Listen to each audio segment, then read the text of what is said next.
On 4th of April we will receive new endgame content, and a lot of it.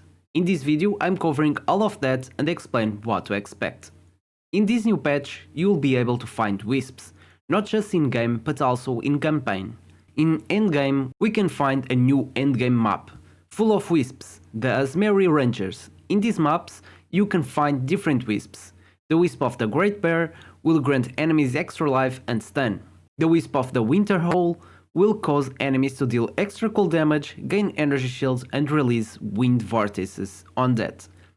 The wisp of the Wildcat will cause affected monsters to deal more critical strikes and become more invasive. When it uses a monster, will summon a barrage of monsters. Then you will be able to find the Sacred Wisp. These ones will cause crazy effects. The wisp of the Cunning Fox turns normal monsters into magic, and magic monsters into rares, and rare monsters into bosses. Azmerian wisps can also be modified by the endgame Atlas tree and tablets. Regarding all the other maps, GGG plans to make endgame maps more rich, with all the content that makes endgame maps fun. Besides Azmeri Rangers, 7 new maps will be added to this patch. The Fiery Megaliths map starts off in the wild, Ezomid forests. As you progress through the forest you'll find mysterious rune-carved stones that, when touched, are surged with energy. After activating all stones, you can find the area of darkness, where all the energy concentrates, summoning a boss. When you defeat this boss, you can summon up to 10 bosses that will increase with difficulty. If you manage to defeat all of them, besides the rewards from bosses, you can obtain new runes as well. These runes are new and provide new effects. The Fractured Lake produce fractured mirrors-like objects. While you move around the map, the terrain elevates, creating the ground you walk on.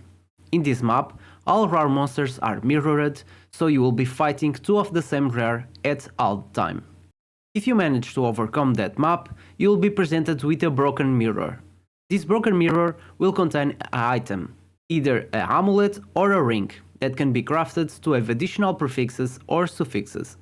The other map presented by GGG is the one containing the Crystalline Incense Cavern, where you'll find a boss imprisoned inside the incense with a few rare monsters imprisoned in incense around.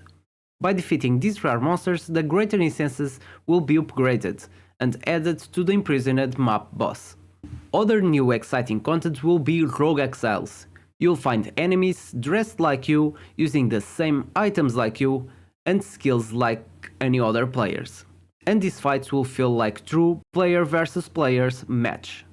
If you are able to slay these exiles, they will drop their items, which will be displayed below their life bar. You want to make sure to kill them. There will be 12 different exiles you can find, each one with their own skills and items. Strong boxes are one of the boring content in game. Now we can find unique boxes like the Hogam's Legacy strongbox that will summon a rare. Each time you kill this rare, the strongbox will revive this again with an extra modifier. For each resurrection will become more difficulty but more rewarding as well. The Ishel's Torment Blacksmith strongbox has an artifact inside, guarded by chaos monsters, and defeating the monsters will grant you a unique item. Besides this, we will be able to find 2 more that we need to discover by ourselves. Now, when we reach the endgame, the quests will be different. After speaking with Doriani, we will need to clear the corruption from these maps. After clearing the corruption, we will need to kill the final boss. After defeating that, Doriani will give you an item to use on your Atlas passive tree. The maps now cleansed will have new bosses, new monsters and new modifiers. Regarding towers, we have now less a third of many towers as before, but they are much more stronger.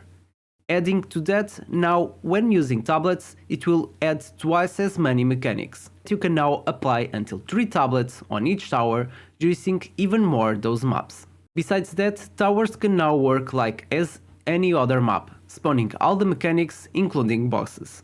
Each tower will have a new boss, like the Alpine Ridge map where you can find 2 witches contesting for territory. One is ice and another one is fire.